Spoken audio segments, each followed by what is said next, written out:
Assalamualaikum warahmatullahi wabarakatuh. Innal hamdalillah nasta'inuhu wa nastaghfiruh wa na'udzu bihi min shururi anfusina wa min sayyiati a'malina. May yahdihillahu fala mudilla lahu wa may yudlil fala hadiya lahu.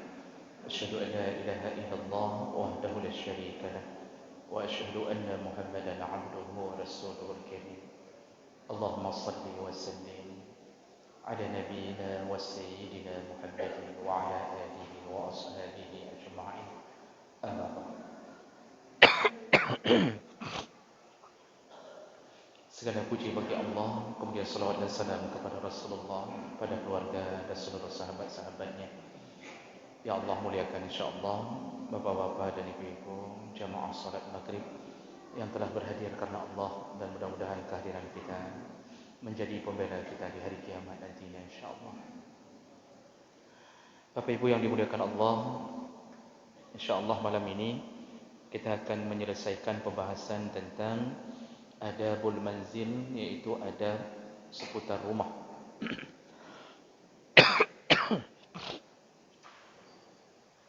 Dan yang terakhir kita sudah membahas tentang adab keluar dari rumah.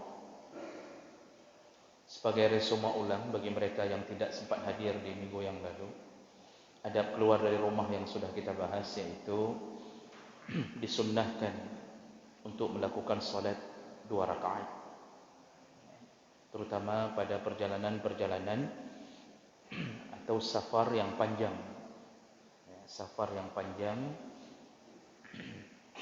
kalau ukurannya kira-kira ukuran boleh melakukan salat jamak dan qasar, itu disunnahkan sekali untuk melakukan salat 2 rakaat sebelum berangkat. Ada yang menamakannya salat safar, salat sunnah safar, tapi sebenarnya ini salat sunnah mutlak.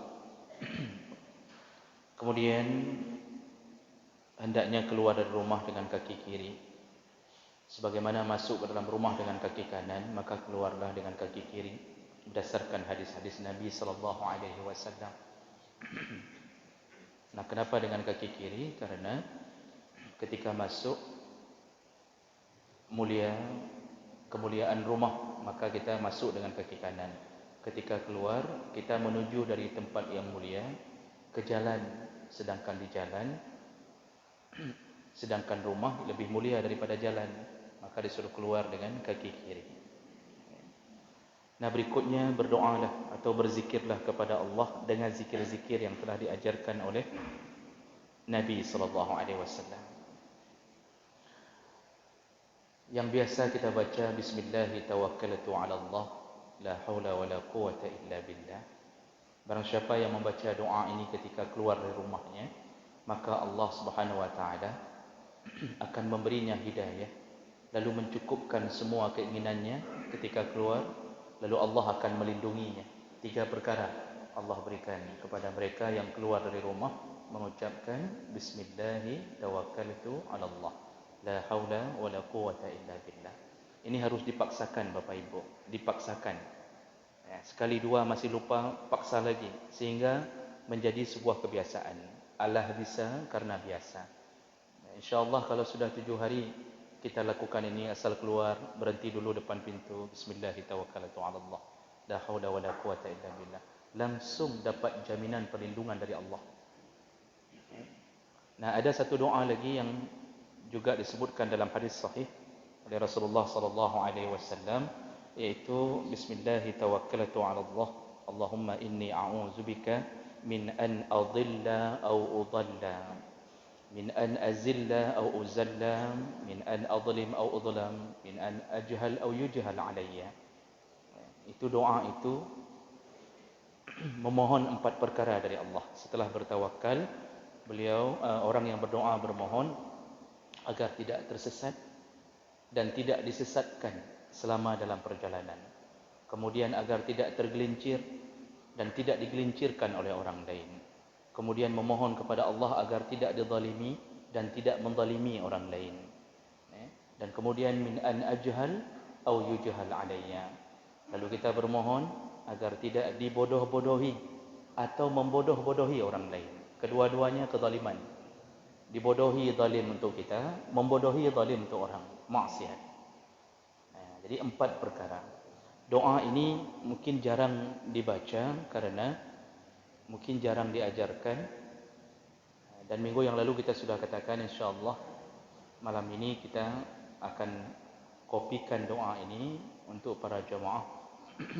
InsyaAllah nanti setelah salat Isya di pintu keluar mungkin ada panitia pengurus masjid yang akan membagikan.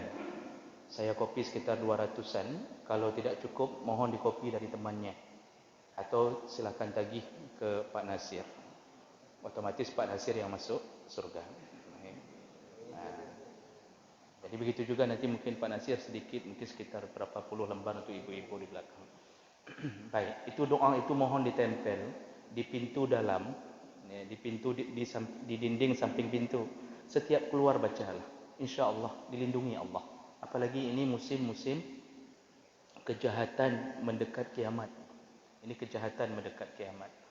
Maka banyak-banyak berlindung kepada Allah Subhanahu wa taala.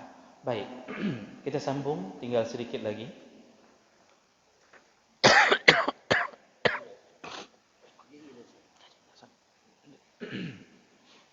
Berikutnya adab ketika keluar dari rumah, yaitu pastikan bahawa aurat kita tertutup sesuai dengan syariat.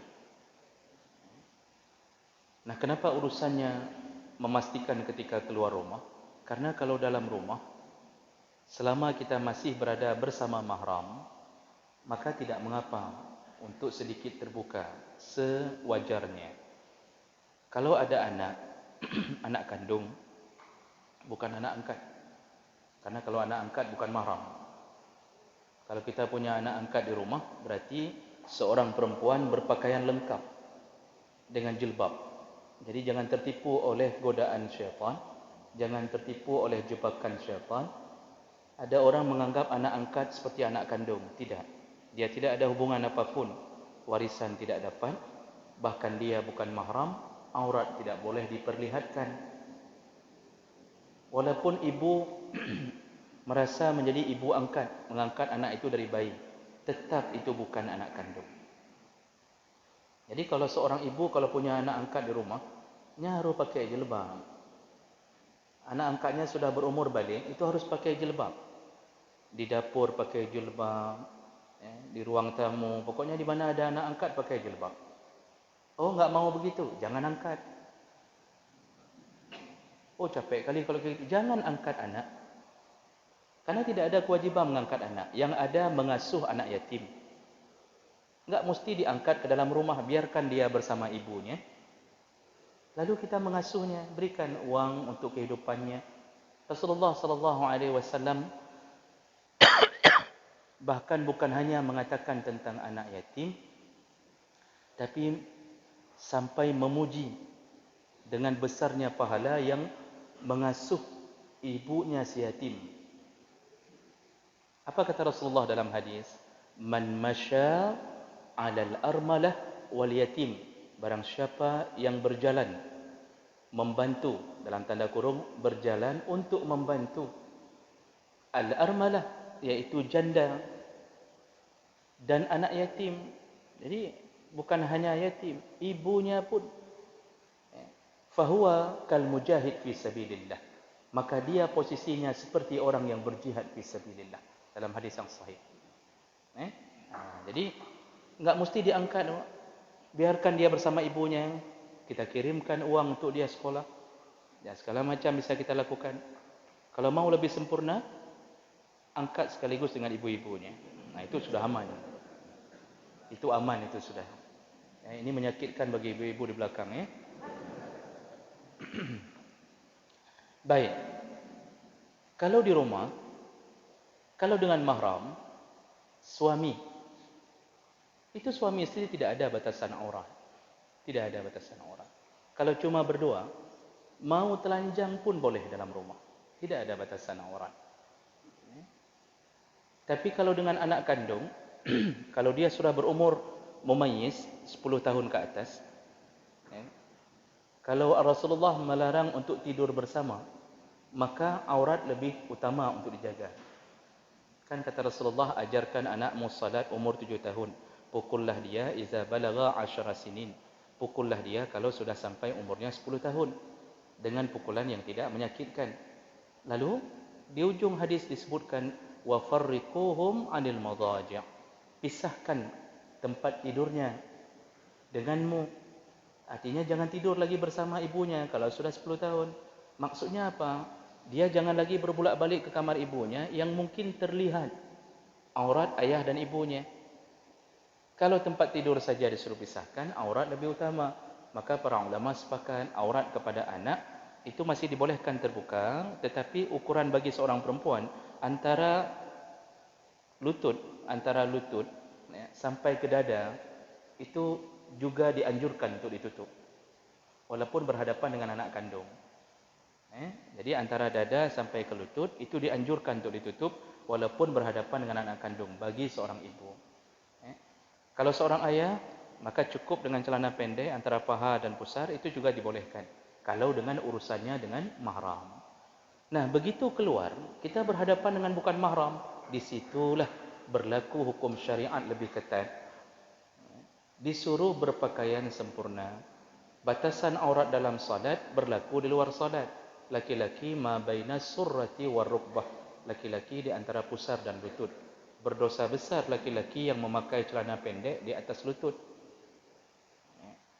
Dosa besar. Ini remaja-remaja yang kurang ilmu agama, tidak pernah ikut pengajian, tidak tersentuh oleh orang tua yang mungkin juga kurang agama, itu sering memakai celana pendek. Jalan sore, jogging, main futsal, main tenis. Kadang-kadang kita lihat naik motor dengan celana pendek. Itu dosa besar. Masalah aurat bukan dosa kecil, dosa besar. Kalau sempat meninggal di atas motor, tertabrak dengan celana pendek, maka akhir hayatnya adalah su'ul khatimah, sedang melakukan maksiat. Sedang melakukan maksiat. Cuma hari ini menjadi sebuah tren, gaya. Jadi, lagi nareman becut. Pakai dua pana, dia boleh-boleh paha, bulu-bulu paha bertebaran semuanya. Itu seperti ada sebuah kesan reman, seperti ada kesan bahawa inilah macho. Jadi ini dosa besar. Ini bukan macho, ini bangai namanya. Jadi Bapak Ibu melakukan Allah, kalau perempuan seluruh tubuhnya kecuali wajah wal kaffain, illa al wajha wal kaffain. Kaffain ini disepakati oleh para ulama, dua tapak tangan itu bukan dua telapak. Maksudnya bukan dua telapak, tetapi dua tapak, iaitu zahir dan batin. Jadi boleh nampak zahir dan batin, lapisan atas, lapisan bawah bagi seorang perempuan. Begitu harus jaga aurat. Ada perempuan pakai jilbab, tapi pakai pakaian yang menampakkan lengannya, juga termasuk dosa besar. Jadi batasan untuk seorang perempuan itu sampai rusghun itu sampai garis pergelangan antara tangan dengan pergelangan. Garis ini batasannya. Bapak tolong ingatkan anak dan isteri. Jangan kita saja yang saleh, tapi anak isteri mengajak kita masuk neraka dan kita tidak marah. Kita tidak marah ketika isteri kita berada di depan rumah duduk dengan batik, baju batik yang kadang-kadang lengannya pendek. Kalau kita tidak marah, maka Allah Subhanahu wa taala akan meminta pertanggungjawaban seorang suami terhadap apa yang dilakukan oleh anak dan isterinya. Maka wajib keluar rumah menutup aurat. Allah Subhanahu wa taala menyebutkan dalam surat Ahzab ayat 59, ya ayyuhan nabi qul li azwajika wa banatika, wahai nabi, kata Allah, beritahukanlah kepada isteri-isterimu dan anak-anakmu, wa nisa'il mu'minin, dan semua perempuan-perempuan yang mukminin, kata Allah Subhanahu wa taala. Apa yang harus dilakukan? Yudnina, hendaknya mereka menurunkan. Disuruh turunkan. Apa yang disuruh turunkan? Alaihinna min jalabibihinna. Turunkan jilbab. Disuruh pakai jilbab tapi turunkan. Karena ada sebahagian hari ini pakai jilbab dinaikkan, diikat di leher. Kalau seorang perempuan mendapatkan pekerjaan di satu kantor, contoh misal perawat, kerja di salah satu rumah sakit. Peraturan rumah sakit itu, jilbab tidak boleh menutup dada, harus di leher. Nyan wajib terbit dari rumah sakitnya. Yang pang bahasa Aceh, muka kera-kera bahasa Aceh ni, Pak.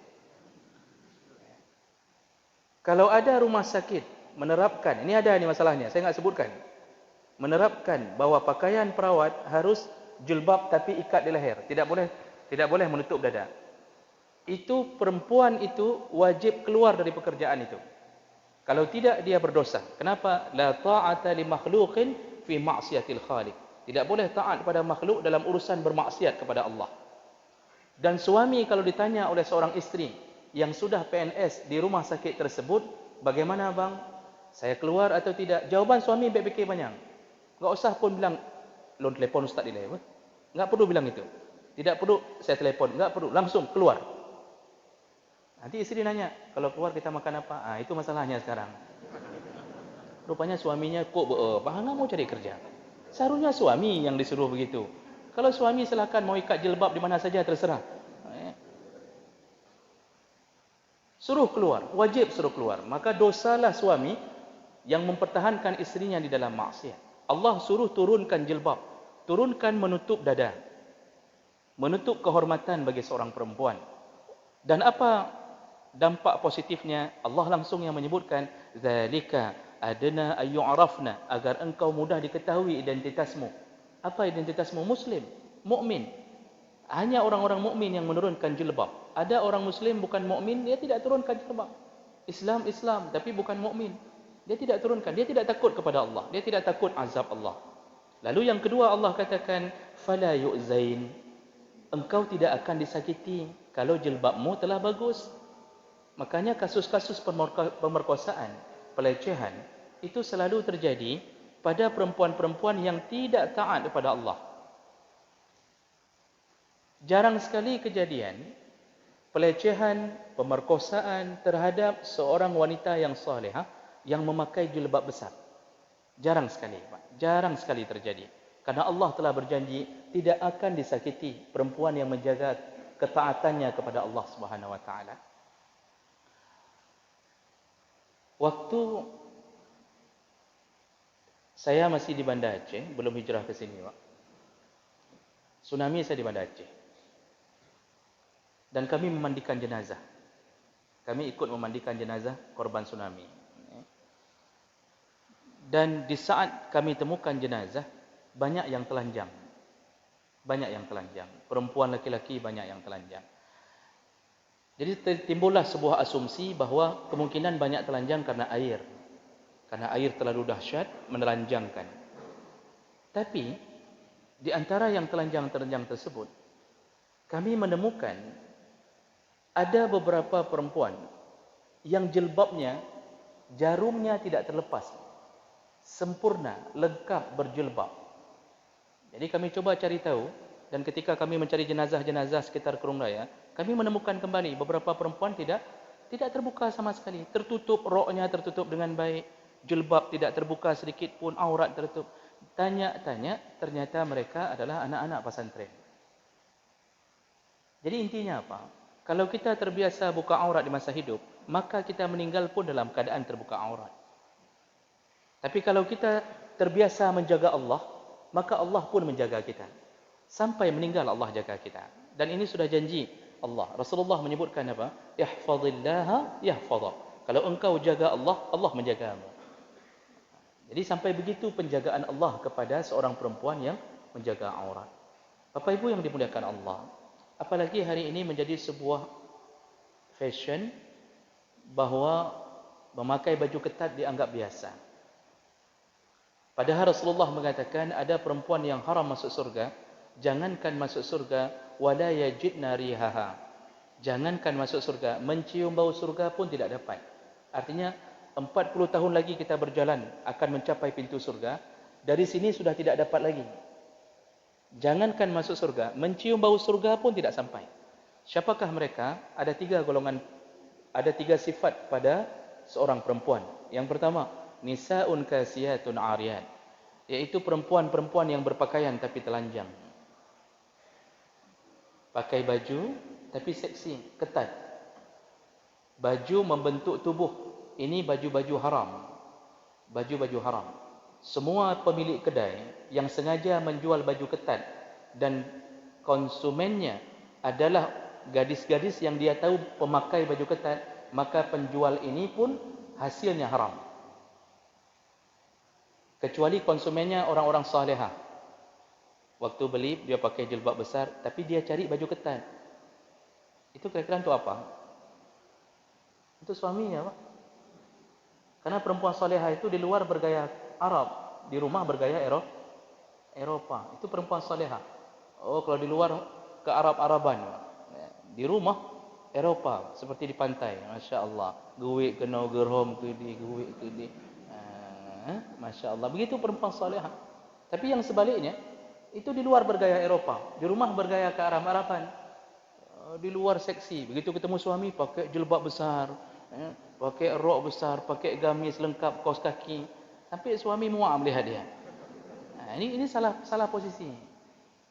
Bapak ibu yang dimuliakan Allah, maka berhati-hatilah keluar rumah tanpa menutup aurat. Terutama jaga anak gadis dan perempuan, isteri-isteri kita. Karena syaitan selalu menjadikan perempuan sebagai busur panah untuk menjatuhkan semua laki-laki. Jadi senjata paling efektif menjatuhkan laki-laki adalah perempuan. Satu orang berpakaian seksi berjalan di pasar Impres, itu ribuan laki-laki berdosa di hari itu. Sebji tirawa mandam. Pakai baju seksi, pakai celana ketat, jalan di pasar Impres, itu ribuan laki-laki melakukan dosa di hari itu. Makanya busur panah paling hebat dari syaitan bagi laki-laki adalah perempuan. Maka syaitan paling benci perempuan yang menutup aurat, paling benci. Yang kedua kata Rasulullah, nisaun kasiyatun 'ariyat, mumilatun ma'ilat. Ada model perempuan kedua haram masuk surga, iaitu kalau berjalan berlenggak-lenggok, sengaja mengatur gaya jalan berlenggak-lenggok seperti jalannya Pragawati. Sengaja. Jadi dengan ditambah sepatu berdahak, ketak-ketuk, itu diatur gaya jalan. Masya Allah, orang sampai terpana. Itu ada model baju-baju coklat PNS yang sengaja dibuat ketat. Garis belakang dibelah, kemudian dibuat ketat. Pakai sepatu, lalu dia berjalan. Masya Allah, satu kantor mengharapkan dia menjadi istrinya. Mudah-mudahan talung. Fitnah terbesar. Dan yang ketiga kata Rasulullah, wa ru'usuhunna ka'asnimatil buqtil ma'ilah. Dan di atas kepala mereka ada punuk unta yang miring. Ini hadis riwayat Muslim. Imam Nawawi yang mensyarahnya dalam Sahih Muslim. Kata Imam Nawawi, maksud punuk unta yang dimaksud oleh Rasulullah adalah semua perempuan yang memakai sanggul di atas kepalanya, di pucuk kepalanya, persis seperti punuk unta. Dan itu menjadi ngetren. Padahal dulu masa Nabi belum ada yang melakukan itu. Tapi hari ini dengan mukjizatnya Rasulullah sallallahu alaihi wasallam, beliau telah memberitahu akan terjadi sebuah trendi bahawa perempuan akan memakai sanggul di atas kepalanya. Makanya hari ini Pak, ada yang rambut-rambut biasa saja, tapi begitu keluar walimah, itu kepala yang dihiasi. Kepala, terutama di ubun-ubun, dihiasi kepala. Menghiasi kepala bagi seorang perempuan itu haram dalam hukum. Tapi kita masih bangga. Kita bangga melestarikan adat tari ranuk lampuan. Di atas ujung ulai nyambut. Semua pakai sanggul. Padahal rambut aslinya tidak ada sanggul. Ada sanggul yang dijual memang khusus untuk ditaruh, diikat di sini. Dan itu terjadi pada perempuan saat mereka keluar dari rumah. Kalau dalam rumah jarang yang pakai sanggul. Jarang. Dan ini menjadi sebuah hal yang diharamkan oleh Rasulullah. Kenapa? Menimbulkan fitnah. Maka oleh karena itu Bapak Ibu maka Allah, keluar dari rumah wajib jaga aurat. Jadi jangan lagi bangga memperlihatkan istri kepada orang lain. Karena ada tipe suami memang bangga, Pak. Istrinya seksi, dia bangga. Begitu laki-laki, misal dia singgah di satu kedai, makan bakso.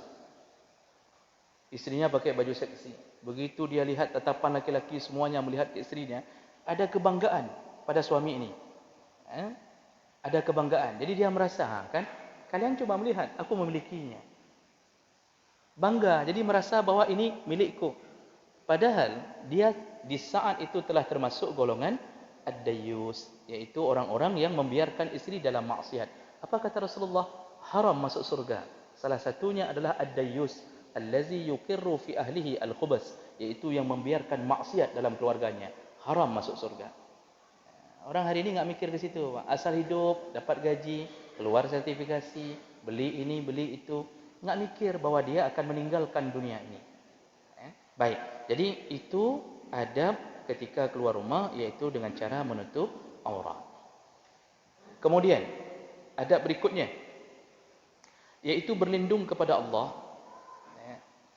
ketika berada di satu tempat yang mungkin asing baginya, atau dia merasakan kekhawatiran, ada rasa kengerian, mungkin sedikit ketakutan pada tempat-tempat yang dia singgah setelah keluar dari rumahnya. Maka disunnahkan berlindung kepada Allah dengan membaca kalimat yang diajarkan oleh Nabi.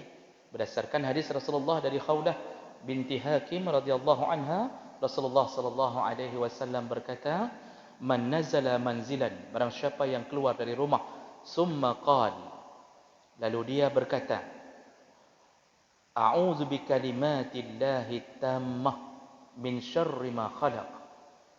Aku berlindung kepada Allah dari kalimah-kalimah Allah yang sempurna, dari keburukan makhluk yang dia ciptakan. Jadi itu yang disuruh sebut oleh Nabi ketika kita singgah di satu tempat yang mungkin terasing bagi kita tempat tersebut. Rasulullah mengajarkan kalimat, "A'udzu bikalimatillahi tammah min syarri ma khalaq." Lalu apa kata Rasulullah? "Lam yadurruhu syai'un hatta yartahila min manzilihi dzalik." Yang membaca doa itu ketika berada di satu tempat yang mungkin tempat itu membuat dia agak sedikit merasa terasing, ketakutan, maka tidak ada satu makhluk pun yang bisa memudaratkan dia sampai dia keluar dari tempat tersebut. Kan Bapak, misalnya kita pergi satu tempat, lalu kita singgah di hotel. Yang hotel itu kita tidak tahu, karena hotel kan orang berganti-ganti. Ada yang ahli maksiat, menggunakan kamar yang kita booking untuk bermaksiat. Makanya banyak terdengar kadang-kadang sebahagian hotel ada penghuni diganggu, ada yang kesurupan, macam-macam. Maka cara melindungi diri ketika masuk ke tempat yang asing bagi kita, ucapkanlah a'udzu bikalimatillahi tammah min syarri ma khalaq. Ini salah satu yang direkom oleh Nabi.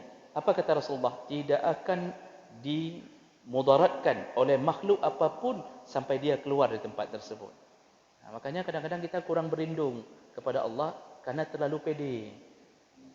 Kita terlalu pede, Pak. Kita merasa bahwa kita ustaz, kita tengkunya hanya pegang-pegang terpulih, tambanglah hotel, tambang kejumanan, lalu langsung mandi. Padahal mungkin di situ ada syaitan yang sedang berusaha mengganggu. Maka terjadilah hal-hal yang tidak diinginkan. Ini kemana saja? Ke Selawahkah, ke Takengon, kemana saja, Pak? Itu kalau singgah satu tempat, bacalah doa ini. Baik, itu adab keluar dari rumah. Dan sebagai penutup pembahasan kita masalah rumah, masalah adab-adab seputar rumah, sedikit, ini hanya sedikit bagaimana adab ketika kita memasuki rumah baru. Ketika kita memasuki rumah baru, apakah rumah baru itu rumah kita sendiri atau mungkin saja rumah yang kita sewa. Itu juga disuruh beradab agar terhindar dari keburukan syaitan dalam rumah tersebut. Yang pertama, hendaknya ketika masuk bacalah surat Al-Baqarah. Itu yang jangan dilupakan Bapak Ibu maka Allah. Ada orang yang tanya, "Ustaz, bagaimana kami mau baca Al-Baqarah? Kami masih ngaji Iqra 1. Iqra sah gebut, gimana cara baca Al-Baqarah?" Ini orang Islam. Kalau muallaf dimaklumi, orang yang baru masuk Islam itu dimaklumi, dan Allah muliakan orang yang baru masuk Islam. Allah muliakan. Sampai janji-janji Nabi semuanya memuliakan. Termasuklah ketika bersyahadat semua dosa-dosanya di masa lalu yang mengingkari keberadaan Allah, yang kemudian mengatakan Allah tiga, kemudian macam model dia lakukan, mungkin pernah makan yang diharamkan oleh Allah, itu semua diampunkan Allah hanya dengan kalimah syahadat, janji Allah. Sampai Rasulullah ditanya oleh sahabat, rata-rata kan sahabat mu'allaf. Memang ada sahabat yang langsung lahir Islam? Nggak ada. Paling kecil yang masuk Islam Ali bin Abi Talib. Lain mu'allaf menduma. Mu'allaf dari jahiliyah, dari para penyembah berhala. Umar pernah menyembah berhala, Abu Bakar, Utsman, semuanya. Ali yang masuk Islam 5 tahun. Dan mereka bertanya ke Rasulullah, ya Rasulullah, ketika kami sudah masuk Islam, apakah kebaikan kami di masa lalu juga dihilangkan Allah sebagaimana dihilangkan dosa kami? Kan mu'allaf juga pernah berbuat baik, bersedekah, lalu melakukan kebaikan, tolong orang. Apa kata Rasulullah? Yang dihilangkan cuma dosanya, tapi kebaikannya dirapel oleh Allah Subhanahu wa taala, tidak dihilangkan. Begitu Rahman dan Rahimnya Allah Subhanahu wa taala. Bapak Ibu maka Allah. Ya. Jadi kita kembali bahawa bacalah Al-Baqarah. Bacanya tidak mesti sekaligus. Ya. Boleh ketika masuk langsung kan ngangkat barang pertama enggak sanggup baca. Mulailah dengan alif lam mim dan seterusnya, sedikit-sedikit sampai seminggu baru habis, itu dibolehkan. Yang penting jaga rumah dengan membaca Al-Baqarah. Kenapa? Ada janji Nabi SAW, barang siapa yang masuk ke rumah baru kemudian membaca Al-Baqarah, innasyaitan yanfiru minal bait, dipastikan syaitan akan lari dari rumah tersebut kalau dibacakan surat Al-Baqarah. Kenapa? Karena di dalamnya ada memang ayat-ayat pengusir syaitan, ditakuti oleh syaitan. Di dalamnya ada ayat kursi, di dalamnya ada terakhir 2 ayat terakhir dari surah Al-Baqarah. Itu ayat itu saja, itu pengusir syaitan. Nah, yang terakhir ketika masuk dalam rumah baru setelah mengamankan diri dengan membaca Al-Baqarah. Tapi setelah baca Al-Baqarah itu tadi baca Quran lagi, jangan Al-Baqarah saja kemudian tinggal di rumah itu 30 tahun. Pernah baca Quran? Pernah. Kapan? Di awal dulu Al-Baqarah. Bukan begitu, tapi terus lanjutkan. Walaupun satu hari cuma satu ayat, satu halaman, silahkan lanjutkan. Dan yang terakhir, yang pernah saya katakan, singkat saja, karena mic sudah diketuk tadi bersama sekali, jadi jangan sampai diketuk berkali-kali. Ini peringatan pertama. Jadi buatlah sunnah membuat wakirah, yaitu tasyakkuran untuk rumah baru. Dan ini juga yang sangat dianjurkan di dalam mazhab Syafi'i, sangat dianjurkan. Sampai mazhab Syafi'i mengatakan di dalam kitab-kitab para ulama-ulama Syafi'i bahawa wakirah itu sunnah dan tidak disukai untuk ditinggalkan. Wala arkhasu fi tarkiha. Kata Imam Nawawi, Imam Syafi'i pernah mengatakan kalau bisa jangan ditinggalkan, buatlah wakirah. Apa itu wakirah? Tasyakuran, Pak. Makan-makan ketika kita masuk ke rumah baru. Tasyakuran itu makan-makan. Masa tasyakuran cuma undang-undang saja, enggak makan-makan, ngapain? Makan-makan, undang tetangga. Untuk apa? Untuk mengawali silaturahim dan untuk mengikat hati dengan para tetangga. Itu sunnah hukumnya.